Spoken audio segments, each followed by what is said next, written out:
ഇപ്പം നമ്മൾ നമുക്ക് എന്ത് പ്രശ്നമുണ്ടെന്ന് പറഞ്ഞാലും അത് നമുക്ക് ക്യാമറയുടെ മുന്നിൽ കാണിക്കാൻ പറ്റില്ല. ഇപ്പോൾ എന്ത് തന്നെ എൻ്റെ ലൈഫിൽ പ്രശ്നമാണ്, ഞാൻ സ്ട്രഗിൾ ചെയ്യാണ്, അല്ലെങ്കിൽ എൻ്റെ ഫാമിലിയിൽ എന്തെങ്കിലും പ്രശ്നം ഉണ്ടായിരിക്കുന്ന എല്ലാ ടൈമിലും ഞാൻ ചെയ്തുകൊണ്ടിരുന്ന സീരിയൽ തട്ടിയും മുട്ടിയായിരുന്നു. അതിപ്പോൾ അതിനൊരു ഉദാഹരണം പറഞ്ഞാൽ, അമ്മ എൻ്റെ വെൻറ്റിലേറ്ററിൽ കിടക്കുന്ന സമയത്താണ് ഞാൻ പോയി ഷൂട്ട് കൈരളിയുടെ ഒരു കുക്കറി ഷോയിൽ പ്രോഗ്രാം ചെയ്തുകൊണ്ടിരിക്കുന്നത്. വെൻറ്റിലേറ്ററിൽ കിടക്കുക സീരിയസ് ആയിട്ട്. പക്ഷെ അവിടെ പറയുന്ന തമാശയ്ക്ക് ഞാൻ ചിരിച്ചേ പറ്റൂ. അതെപ്പോഴും നമ്മൾ അങ്ങനെ തന്നെയാണല്ലോ. അത് കഴിഞ്ഞ് അമ്മ ഒരു ദിവസം ഒന്ന് ഓക്കെ ആയി കഴിഞ്ഞപ്പോഴാണ് പെട്ടെന്ന് തട്ടിമുട്ടിയുടെ ഷൂട്ട് ഉണ്ടെന്ന് പറഞ്ഞു. അപ്പോൾ അന്നത്തെ ദിവസം എനിക്ക് ഒരു ദിവസത്തെ ഷൂട്ട് കൊണ്ട് ഞാൻ കളയില്ല, ഹോസ്പിറ്റലിൽ പില്ലുകളുള്ളതുകൊണ്ട്. അപ്പോൾ അവിടുന്ന് നേരെ എറണാകുളത്ത് ഞാൻ പോകുന്നു. ഞാൻ എറണാകുളത്ത് ചെന്ന് ഷൂട്ടിങ്ങിന് പോകാൻ വേണ്ടിയിട്ട് നിൽക്കുന്ന സമയത്താണ് എനിക്ക് കോള് വന്നിട്ട് അമ്മ മരിച്ചു എന്ന് പറഞ്ഞിട്ട് ഞാൻ തിരിച്ച് വണ്ടിയിൽ പെട്ടെന്ന് വരുന്നത്. അപ്പോൾ ഈ എന്താ പറയുക, അത് കഴിഞ്ഞിട്ട് അമ്മ മരിച്ചതിൻ്റെ അന്ന് അമ്മയുടെ ദഹിപ്പിച്ച് കഴിഞ്ഞിട്ട് ഞാൻ വന്ന് സിറ്റ് ഔട്ടിൽ ഇങ്ങനെ ഇരിക്കുമ്പോഴാണ് എനിക്ക് തമിഴ് സീരിയലിൻ്റെ കോള് വരുന്നത്. സൺ ടി വിന്ന് ആദ്യമായിട്ട്. എൻ്റെ അമ്മയുടെ ഏറ്റവും വലിയ ആഗ്രഹമായിരുന്നു ഞാൻ സീരിയലിൽ തമിഴ് അഭിനയിക്കണമെന്ന്. കാരണം ഈ മലയാള സീരിയൽ ചെയ്യുന്നവരുടെ ആഗ്രഹം തമിഴിലേക്ക് കയറണം എന്നാണ്. അപ്പോൾ ആ സമയത്ത് എൻ്റെ അമ്മയുടെ ഏറ്റവും വലിയ ആഗ്രഹമായിരുന്നു തമിഴ് സീരിയൽ ചെയ്യണമെന്ന്. അമ്മയെ ദഹിപ്പിച്ചിട്ട് ഞാനും അച്ഛനും ചിറ്റയും ഞങ്ങളെല്ലാവരും നാട്ടിലത്തെ വീട്ടിലിങ്ങനെ ഇരിക്കുന്ന സമയത്ത് എനിക്ക് ആനന്ദവികടനിൽ നിന്ന് കോള് വന്നിട്ട് സൺ ടി വിയിൽ പൊയ്ക്കൊണ്ടിരിക്കുന്ന അപ്പോഴത്തെ ഹിറ്റ് സീരിയലാണ് തെണ്ടൽ. അതിനകത്ത് വില്ലത്തിയായിട്ട് വീണേ സ്ഥലത്ത്. അപ്പോൾ ഞാൻ ആനന്ദവികടൻ്റെ മലയാളം ചെയ്തിട്ടുണ്ട് ഇവിടെ നിലവിളക്ക്. അപ്പോൾ അതിൻ്റെ കൺട്രോളർ കണ്ണൻ ചേട്ടനെ വിളിക്കുന്നത്. അപ്പോൾ ആ സമയത്ത് ഞാൻ ചിന്തിച്ചത് നാളെ ചെല്ലണം, അതായത് കഴിഞ്ഞിട്ടേ ഉള്ളൂ, നാളെ ചെല്ലണം, എനിക്ക് നാളെ രാവിലത്തെ ഫ്ലൈറ്റിന് ഇവിടുന്ന് കയറണം. അപ്പോൾ ഒരു സെക്കൻഡ് ഞാൻ അച്ഛനെ ഇങ്ങനെ നോക്കിയപ്പോൾ അച്ഛൻ എന്നോട് പറഞ്ഞു, നീ പോയി എന്ന് പറഞ്ഞു അമ്മയ്ക്ക്. അപ്പോൾ അച്ഛന് യാത്ര ചെയ്യാൻ പറ്റത്തില്ല, അച്ഛൻ ഫുൾ ഡൗൺ ആയിരുന്നു. അപ്പോൾ ചിറ്റയാണ് എൻ്റെ കൂടെ വന്നത്. അപ്പോൾ അവിടെ പോയിട്ട് ഞാൻ ഷൂട്ടിങ് അവിടെ ഞാൻ ആരോടും പറഞ്ഞില്ല. അമ്മ മരിച്ചിന്ന് 5 ദിവസം ആയതേ ഉള്ളൂ. അമ്മ പെട്ടെന്നാണ് മരിച്ചത്, 50ാമത്തെ വയസ്സിലാണ് അമ്മ മരിക്കുന്നത്. പക്ഷെ അവിടെ വന്ന് ഞാൻ വില്ലത്തിയായിട്ട് ഭയങ്കര സീരിയസ് ആയിട്ടുള്ള റോളാണ് ചെയ്യുന്നത്. 3-ാം ദിവസം ആയപ്പോഴത്തേക്കിനും ഒരു ദിവസം പെട്ടെന്ന് ഞാൻ ഡൗൺ ആയിപ്പോയി. പക്ഷേ ഡൗൺ ആയി പോയപ്പോൾ ഞാൻ സാറിനോട് പറഞ്ഞു, എനിക്കൊരു 10 മിനിറ്റ് സമയം തരുമെന്ന് ചോദിച്ചിട്ട് ഞാൻ റൂമിൽ പോയി ഒന്ന് ഇതായി. കരച്ചിലൊന്നുമില്ല, അത് അമ്മ മരിച്ച സമയത്ത് ഞാൻ കരഞ്ഞിട്ടില്ല. അതെന്താണെന്ന് ചോദിച്ചാൽ എനിക്കറിയത്തില്ല. ഇപ്പോഴും നമ്മൾ നമുക്ക് വിശ്വസിക്കാൻ പറ്റാത്ത ചില കാര്യങ്ങൾ നമുക്ക് അക്സെപ്റ്റ് ചെയ്യില്ലല്ലോ. നമുക്ക് അമ്മ മരിച്ചു കിടക്കുന്ന സമയത്തും ഞാനിങ്ങനെ അത് അങ്ങനത്തെ ഒരു സ്റ്റേജ് വന്നവർക്കേ അത് പറഞ്ഞാൽ മനസ്സിലാവുള്ളൂ. പെട്ടെന്ന് മരിച്ചു പോയത്, നടന്നു കയറിയ ആൾ തിരിച്ചു വരുന്നത് നമ്മുടെ കൂടെ ഇല്ല എന്നറിഞ്ഞിട്ടാന്ന് വരുമ്പോൾ നമുക്കത് അക്സെപ്റ്റ് ചെയ്യാൻ പാടാണല്ലോ. അമ്മ ഇങ്ങനെ മൊബൈൽ മോർച്ചറിയിൽ അവിടെ ഹാളിൽ കിടത്തുമ്പോഴും ഞാൻ നോക്കുന്നത്, അയ്യോ അമ്മ ഇല്ലേ എൻ്റെ കൂടെ. നമുക്ക് വിശ്വസിക്കാൻ പറ്റണേ ഉണ്ടായിരുന്നില്ല. അപ്പോൾ അതുകൊണ്ട് എനിക്ക് കരയാൻ പറ്റാഞ്ഞിട്ട് പോലും ലാസ്റ്റ് ടൈം ഇത് എടുക്കുന്ന സമയത്തും ഞാൻ കാറുകയാണ് ചെയ്തത്, എനിക്ക് കണ്ണീര് വരാഞ്ഞിട്ട്. അങ്ങനെ ഒരു സ്റ്റേജിലായിരുന്നു ഞാൻ കരഞ്ഞിട്ടില്ല അമ്മ മരിച്ചിട്ട്. ശരിക്കും പറയും അങ്ങനെയുള്ളപ്പോൾ നമ്മൾ കരഞ്ഞു തീർക്കണം. പക്ഷെ കരച്ചിൽ വരുന്നില്ല. എല്ലാവരും എന്നോട് ചോദിക്കുന്നുണ്ട്, നീ എന്നാ കരയാത്ത, നീ എന്നെ കരച്ചിൽ വരുന്നത്. പക്ഷെ അതിന് ശേഷം കുറച്ച് ദിവസം ഈച്ച് ആൻഡ് എവറി ഡേ, മിക്കവാറും തന്നെ എല്ലാ ദിവസങ്ങളിലും തന്നെ നമുക്ക് നമ്മുടെ ഓരോരോ ഘട്ടങ്ങളിൽ നമ്മുടെ കരച്ചിൽ ഇങ്ങനെ കണ്ടിന്യൂ ചെയ്തുകൊണ്ടേയിരിക്കും. അങ്ങനെയുള്ളപ്പോൾ ആ കണ്ണീര് മാറാൻ ഒരുപാട് ദിവസങ്ങളും എടുക്കും അല്ലേ? അല്ല, നമുക്ക് ആ വേദന മാറൂല. ഒരുപാട് നമ്മൾ എന്താ പറയുന്നത്, അതിപ്പം പ്രായമുള്ള ഒരാളുടെ ആണെങ്കിലും അമ്മയുടെ അച്ഛൻ്റെയൊക്കെ മരണമൊക്കെ അത് ഭയങ്കര വിഷമമായിരിക്കും. അത് ഇനിയിപ്പോൾ എൻ്റെ ചെറുപ്പകാലത്തിൽ 23 വയസ്സിലാണ് എനിക്ക് അമ്മ മരിക്കുന്നത്, എൻ്റെ 23ാമത്തെ വയസ്സിൽ. ഇനിയിപ്പോൾ 50ാമത്തെ വയസ്സിലാണ് എൻ്റെ അമ്മ എന്നെ വിട്ടു പോകുന്നതെങ്കിലും വേദന സെയിമാണ്. പക്ഷേ അതൊരു വിരഹം എന്ന് പറയണത് എപ്പോഴും നമുക്ക് ഭയങ്കര പ്രശ്നമുള്ള കാര്യമാണ്. അപ്പോൾ ഈ ഷൂട്ടിംഗ് സമയത്തും അവിടെ ആ ബ്രേക്കിൻസ് എടുത്തിട്ട് ഞാൻ പോയിട്ട് എനിക്കൊരു വെപ്രാളമായിരുന്നു. എന്നിട്ട് ഞാൻ പെട്ടെന്ന് തന്നെ ഓക്കെ അല്ലേ. അപ്പം ഞാൻ സാറിനോട് പറഞ്ഞു, സാർ ഇങ്ങനെ അമ്മ മരിച്ചിട്ട് ഇന്ന് 7ാമത്തെ ദിവസം, അപ്പോൾ ഇന്ന് അവിടെ 7ാമത്തെ ദിവസമുണ്ട്, ഡെയിലി ബലിയിടിയിലുണ്ടല്ലോ, അപ്പോൾ 7ാമത്തെ ദിവസമാണെന്ന് പറഞ്ഞപ്പോൾ എന്നോട് സാറ് എന്നമ്മാ നിങ്ങൾ ഇന്ന മാതിരി പേசுகிறേ, ഇത് മുന്നാടിയേ சொல்ல. ഞാൻ പറഞ്ഞു അമ്മയുടെ ആഗ്രഹമായിരുന്നു ഇത് ഞാൻ വന്ന് ചെയ്യണമെന്ന്.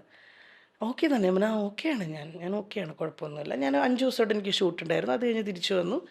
അത് കഴിഞ്ഞ് പിന്നെ ആ, കുറച്ച് എനിക്കൊന്ന് 10-12 ദിവസം കഴിഞ്ഞപ്പോഴത്തേക്കിനും പിന്നെ അച്ഛനെ കോൺസെൻട്രേറ്റ് ചെയ്യാൻ തുടങ്ങി. അച്ഛനെ കംഫർട്ടാക്കണം, അച്ഛന് വയ്യാത്തതാ.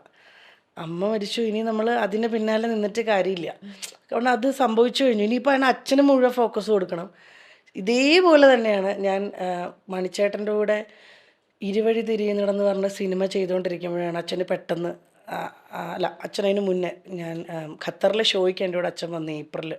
അപ്പോൾ അവിടുന്ന് ഞാൻ തിരിച്ചു വരുമ്പം അച്ഛൻ ഏപ്രിൽ 29-ന് ഞാൻ ഈ സിനിമയിൽ ജോയിൻ ചെയ്യുമ്പം അച്ഛൻ ഹോസ്പിറ്റലിൽ അഡ്മിറ്റായി. അച്ഛൻ്റെ ലിവറിൻ്റെ പ്രശ്നം കുറച്ച് കൂടിയിട്ട്. ഇതുപോലെ തന്നെ ഞാൻ ലൊക്കേഷനിൽ വെച്ചിട്ടാണ് ഇങ്ങനെ എപ്പോഴും ഡെയിലി അച്ഛൻ ഭയങ്കര കൊളാപ്സ് ആവും, വീണ്ടും ഓക്കെ ആവും, അങ്ങനെയാണ്. ഇപ്പം ഞാൻ ഷൂട്ടിംഗ് ലൊക്കേഷനിലുണ്ട്, അതിനകത്ത് പ്രണയ സീൻ അഭിനയിക്കുന്നുണ്ട്. പക്ഷെ അത് നമുക്കവിടെ കാണിക്കാൻ പറ്റില്ലല്ലോ, നമുക്ക് അവിടെ പറയാൻ പറ്റില്ലല്ലോ. ഞാനവിടെ അത്രയും ദിവസം വർക്ക് ചെയ്താലാണ് ഇവിടെ ബാക്കി ബില്ല് അത്ര കുറച്ചിട്ട്, അതാണ് അപ്പം ചിന്ത. മനസ്സിലായി. ആ ഒരു പ്രഷർ എന്ന് പറയണതല്ലേ. അത് അത് ഭയങ്കര ഇപ്പം എന്നെക്കാളും ഇതിലും പ്രശ്നങ്ങൾ ഫേസ് ചെയ്യുന്ന ആൾക്കാരുണ്ടായിരിക്കും. ഇപ്പം എനിക്കൊരു സോഴ്സ് ഉണ്ടായിരുന്നു, പലർക്കും ആ സോഴ്സ് പോലും ഇല്ലാത്തവരുണ്ട്.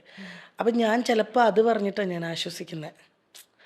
എനിക്ക് ആ സമയത്ത് അവരെ നോക്കാനായിട്ടൊരു സോഴ്സ് ഉണ്ടായിരുന്നുകൊണ്ട്, അല്ലെങ്കിൽ എനിക്കൊരു നല്ല ഹോസ്പിറ്റലിൽ കൊണ്ടുപോയി അവരെ ട്രീറ്റ് ചെയ്യാൻ പറ്റിയോണ്ട് കുറച്ച് ദിവസത്തോടെ എനിക്ക് ഐസ് കിട്ടിയാൽ അവരുടെ. പക്ഷേ ഈ അച്ഛൻ്റെ കാര്യം ഇതുപോലെ തന്നെ ആയിരുന്നു. ഞാൻ വന്ന് അച്ഛനെ ഡിസ്ചാർജ് ചെയ്യാൻ വേണ്ടി പിറ്റേന്നിരിക്കുന്ന സമയത്താണ് ഞാൻ താഴേക്ക് അച്ഛനപ്പം 1-2 വാശികൾ, പെട്ടെന്ന് ആഗ്രഹങ്ങൾ. അപ്പം ഡോക്ടർ പറഞ്ഞു ബെറ്റർ ആയിട്ടുണ്ട്, അതുകൊണ്ട് ഫുഡൊക്കെ കൊടുത്തോളാൻ പറഞ്ഞു. അപ്പോൾ ഏട്ടത്തേമ്മയെ വിളിച്ചിട്ട് പറഞ്ഞു മീൻകറി വേണമെന്ന് പറഞ്ഞു. അപ്പോൾ തെരണ്ടി മീൻ തന്നെ വേണം അച്ഛന്. ഞാൻ തെരണ്ടി മീൻ അന്വേഷിച്ച് മുഴുവൻ നടന്നിട്ട് തെരണ്ടി മീൻ കിട്ടിയില്ല. അങ്ങനെ ഒരു സ്ഥലത്ത് തെരണ്ടി മീൻ ഉണ്ട് എന്ന് പറഞ്ഞാൽ അവിടെ പോയി നോക്കിയപ്പോൾ ഭയങ്കര വില. ഈ തെരണ്ടി അങ്ങനെ എപ്പോഴും അവൈലബിൾ ആകുന്ന സാധനമല്ലല്ലോ.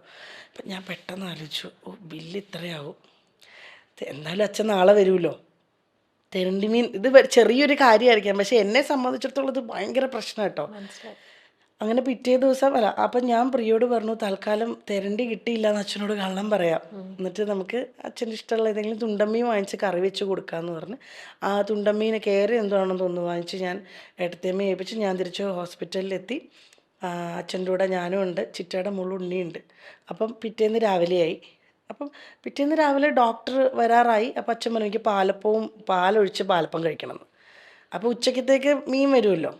അപ്പം തെരണ്ടി വാങ്ങിക്കാതിരുന്ന കയ്യിലെ പൈസ തികയായിരുന്നതുകൊണ്ടാണ്. ഇതിൻ്റെ ട്വിസ്റ്റ് സംഭവിക്കുന്നത്, ഞാൻ താഴേക്ക് പാലപ്പം വാങ്ങിക്കാൻ പോയപ്പോൾ എനിക്ക് കേൾക്കാം കോഡ് ബ്ലൂ വിളിക്കുന്നത്. അപ്പം ഞാനിങ്ങനെ വിചാരിക്കും ദൈവമേ ആർക്കാണോ കാർഡിയാക് അറസ്റ്റ് വന്നത്, എന്തായാലും ആർക്കാണോ അറ്റാക്ക് എന്തോ വരുന്നത്. അപ്പം ഞാനിങ്ങനെ താഴെ നിന്ന് ആലോചിക്കുക. അപ്പോൾ എനിക്ക് കോള് വരുന്നുണ്ട് ഫോണിൽ ഏതോ നമ്പറിൽ നിന്ന്. അപ്പം ഞാൻ കട്ട് ചെയ്ത് വിടുക. അത് കഴിഞ്ഞ് ഞാനപ്പോൾ താഴെ മായ ചേച്ചി, അവിടുത്തെ നേഴ്സാണ്, TSAGയുടെ വൈഫ്, PRSലെ മായ ചേച്ചിയോട് പറയാം അച്ഛനെല്ലാം കുറഞ്ഞു, ഇപ്പോൾ ഡിസ്ചാർജ് ആവും, വീട്ടിൽ പോകാനിരിക്കുക. കാരണം അത് കഴിഞ്ഞ് 44-ാമത്തെ ദിവസം എൻ്റെ കല്യാണമാണ്. അപ്പോഴത്തേക്കിനും ഞാൻ താഴേന്ന് വീണ്ടും കോൾ വന്നു. ഞാൻ പറഞ്ഞു ചേച്ചി എന്നാൽ ഞാൻ മേലോട്ട് ചെല്ലട്ടെ, അച്ഛൻ ഫുഡ് കഴിക്കാൻ വേണ്ടി വെയിറ്റ് ചെയ്യാമെന്ന് പറഞ്ഞു. നോർമലി ഞാൻ ലിഫ്റ്റ് കയറിയാണ് പോകുന്നത്, അന്ന് ഞാൻ നടന്നു പോവുക സ്റ്റെപ്പിൽ കൂടെ. സന്തോഷം കാണല്ലോ, അപ്പോൾ അതൊക്കെ ഇങ്ങനെ അടി. അപ്പോൾ വീണ്ടും ഈ കോൾ വന്നപ്പോൾ ഞാൻ എടുത്തപ്പം ഉണ്ണിമോളാണ് വിളിച്ചത്. ചേച്ചി ഓടി വാ, ഉളശേച്ചനാണ് വിളിക്കുക, ഉളശല്ല ഞങ്ങളുടെ നാട്. അപ്പോൾ ഉളശേച്ചന് വയ്യാന്ന് പറഞ്ഞു. അപ്പോൾ ഈ കോഡ് ബ്ലൂ വിളിച്ചത് മുഴുവൻ അച്ഛൻ്റെ ആയിരുന്നു. അപ്പോൾ എനിക്കിതറിയില്ലല്ലോ, വേറെ ആർക്കാന്ന് കരുതി ഞാൻ പ്രാർത്ഥിക്കുകയും ചെയ്തു. എന്നിട്ട് ഞാൻ മേലെ ചെന്നപ്പം ഫുള്ള് അച്ഛന് ഇത് കൊടുത്തോണ്ടിരിക്കുകയായിരുന്നു. അപ്പോൾ അച്ഛൻ ഫുള്ള് ബ്ലഡൊക്കെ വൊമിറ്റ് ചെയ്തു. പിന്നെ അച്ഛൻ വേഗം പിന്നെ വെൻറ്റിലേറ്ററിലായി. പിന്നെ അച്ഛൻ മരിച്ചു. പിന്നെ ആകെ എനിക്ക് ഫുഡും കൊടുക്കാൻ പറ്റിയില്ല, പാലപ്പവും കൊടുക്കാൻ പറ്റിയില്ല. തെരണ്ടി അച്ഛൻ ഭയങ്കര ആഗ്രഹിച്ചു, അതും പിന്നെ നാളത്തേക്ക് മാറ്റി വെച്ചു. ഇത് വലിയ സംഭവം അല്ലെങ്കിൽ കൂടെ അന്ന് മുതൽ ഈ സമയം വരെ ഈ മീൻ മാത്രം ഞാൻ കഴിക്കില്ല. അതുപോലെ തന്നെ എൻ്റെ ബ്രദർ അതുപോലെ തന്നെ. ഇത് വലിയ സംഭവമായിരിക്കില്ല ഇപ്പോൾ കേൾക്കുന്നതൊക്കെ, ഇതൊരു വലിയ സംഭവമാണോ എന്ന് വിചാരിക്കും. അതെ അതെ ശരിക്കും. പക്ഷെ നമ്മൾ കള്ളവും പറഞ്ഞ് ഇത് കൊടുക്കാനും പറ്റിയില്ല. എൻ്റെ ചേട്ടൻ കരിക്കും. എൻ്റെ അമ്മ ലാസ്റ്റ് ചോദിച്ച സാധനം ചേട്ടനോട് കരിക്ക്, അത് കൊണ്ടുവന്നപ്പോഴത്തേക്കും അമ്മ മരിച്ചു. എൻ്റെ ചേട്ടൻ അതിന് ശേഷം കാരണം ഇതൊക്കെ നമ്മളെ ഈ പ്രതീക്ഷിക്കാതെ പോയതാ രണ്ടുപേരും. നമ്മളങ്ങനെ വിചാരിച്ചിട്ട് അല്ലെ ഈ വയ്യാതെയൊക്കെ കുറേ നാൾ അങ്ങനെ കിടന്ന് അങ്ങനെയൊന്നും അല്ലല്ലോ. അമ്മയും അച്ഛനൊക്കെ നടന്നു കയറിയവരാ ഹോസ്പിറ്റലിൽ. പെട്ടെന്ന് തിരിച്ചു വന്നത് രണ്ടുപേരും നമ്മൾ വല്ലാണ്ടൊരു മെന്റൽ ഷോക്കിലേക്ക് പോകും ഭയങ്കരമായിട്ട്. അപ്പം ഞാൻ ഇതിൻ്റെ പിറ്റേ ദിവസം എനിക്ക് ഷൂട്ടാ, അച്ഛൻ മരിച്ചതിൻ്റെ. അപ്പം അച്ഛനെ ഇതായല്ലോ, ഓക്കെ ആയല്ലോ. അപ്പം ഞാൻ പെട്ടെന്ന് വിളിച്ചിട്ട് പറഞ്ഞു അച്ഛനിങ്ങനെ മരിച്ചു, എനിക്കൊരു 2 ദിവസം തരണം. ഒന്ന് വേറെ ആരും ഇല്ല. അങ്ങനെ പറഞ്ഞ് 2 ദിവസം കഴിഞ്ഞിട്ട് ഞാൻ വീണ്ടും സിനിമയ്ക്ക് പോയി ജോയിൻ ചെയ്തു. കാരണം ജോയിൻ ചെയ്യാതിരിക്കാൻ പറ്റില്ല. 44 ദിവസം എൻ്റെ കല്യാണമാണ്. അപ്പം അങ്ങനത്തെ നമ്മളെ ട്രാവൽ ചെയ്യിപ്പിക്കുന്ന 1-2 ഘടകങ്ങൾ ലൈഫിലുണ്ട്. എന്നാലും വീണ ഇത് കേൾക്കുമ്പോൾ തന്നെ വീണ പറയുമ്പോൾ ഫുൾ ഞാൻ ഇങ്ങനെ വിഷ്വലൈസ് ചെയ്യാണ്. നടന്നു കയറിപ്പോയ അച്ഛനും അല്ലെങ്കിൽ അമ്മയുടെ അവസ്ഥ. വീണ നിസ്സഹായാവസ്ഥയുടെ പുറത്താണ് വീണ വർക്ക് ചെയ്യേണ്ടി വരുന്നത്. എനിക്കിത് ഇത് ശരിക്കും എനിക്ക് തോന്നുന്നു പലരുടെ ലൈഫിലും ഇങ്ങനെ ഉണ്ടായിട്ടുണ്ട്. ഞാനിത് പറഞ്ഞ സമയത്തെ നമുക്കൊരു ബ്രേക്ക് എടുക്കാം വീണ. ഒരു ബ്രേക്ക് എടുത്തിട്ട് നമുക്ക് ചെയ്യാം. ഒരു ബ്രേക്ക് എടുത്തിട്ട് ചെയ്യാം.